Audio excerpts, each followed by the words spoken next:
এতগুলো বড্ডগুলো খাবো কি করে? ওরে বাবু সোনা, তুমি তো একা একা এতগুলো ভাত খেতেই পারবে না। তাহলে আমি কি করবো? আমি একটা কাজ করি, আমি তোমাকে ভাতগুলো চিবিয়ে তারপর তোমার মুখে ঢুকিয়ে দিই, তারপর তুমি গিলে ফেলো। না না, তোমার চিবাই দিতে হবে না, চিবাই খেয়েছি। অথচ একটা মানুষ একটু কোনো কিছু খায় না। এই ব্যাপারে কি কারো খেয়াল আছে? তোমার কে কইছে তোমার খাইতে না? তুমি খাও। তুমি বিয়ে করেছি, এখন যদি আমার জামাই আমাকে হাতে তুলে না খাইয়ে দেয় তাহলে তো আমি খেতে পারবো? যদি আমাকে খাইয়ে দাও তাহলে আমি খাবো, আর না হলে আমি খাবো না। আচ্ছা ঠিক আছে ঠিক আছে, তোমাকে আমি খাইয়ে দিচ্ছি।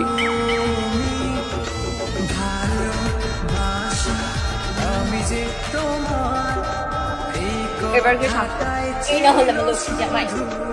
এই তুমি আমার গাল টিপলে কেন? ও মা, আমার জামাইয়ের গাল আমি টিপে ধরছি তো কি হয়েছে?